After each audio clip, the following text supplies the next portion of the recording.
پاکستان میں تقریباً ہر سال سیلاب آتا ہے اور لاکھوں لوگ بے گھر ہو جاتے ہیں، ان کا گھر بار ختم ہو جاتا ہے، فصلیں تباہ ہو جاتی ہے، کاروبار ختم ہو جاتا ہے، اور پھر جو یہ نوسرباز حکمران ہے یہ ہیلی کاپٹروں سے اتر کے آتے ہیں اور پھر تصویریں کھنچواتے ہیں لوگوں کے ساتھ اور لوگوں کو یہ یقین دہانی کرواتے ہیں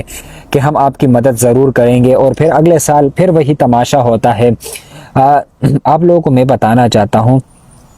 کہ آپ ان نوسرباز حکمرانوں کو پہچانو جو آپ کے ساتھ دھوکہ بازی کر رہے ہیں۔ آپ ان لوگوں کو احساس دلاؤ کہ آپ عوام کے نوکر ہو، یہ ملک جو ہے عوام کا ہے، اور آپ ان لوگوں سے سوال کرو، ان لوگوں سے اپنا حق مانگو، اور ان لوگوں سے سوال کرو کہ آخر اس کا حل کیا ہے، آخر کب تک ہم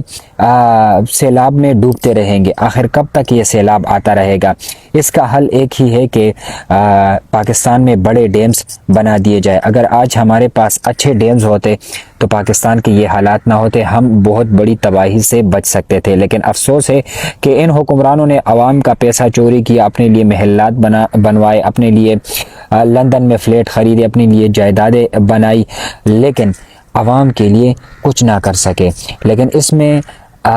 جو ہے قصوروار جو ہے وہ عوام بھی ہے، کہ عوام وہ لوگ جو ان سے سوال نہیں کرتے، ان لوگوں کی چاپلوسی کرتے ہیں اور ان کو جانتے بھی ہے کہ یہ دھوکے باز ہے، فراڈی ہے، کرپٹ ہے، پھر بھی ان کو سپورٹ کرتے ہیں۔ تو اس لیے اگر اپنے آنے والے وقتوں میں اپنے پاکستان کو محفوظ رکھنا ہے تو ان سے سوال بھی کرو اور ان کی چاپلوسی کرنا بھی چھوڑ دو، اور ان کو بتاؤ کہ ہمیں ڈیمز کی ضرورت ہے، اور اس وقت پاکستان کو اللہ محفوظ رکھے۔ لیکن پاکستان اگر اس وقت ڈیمز کی طرف پاکستان نے توجہ نہ دی تو آنے والے وقتوں میں ہمارے لیے اس سے بھی زیادہ مشکل ہو جائے گا۔ اللہ حافظ۔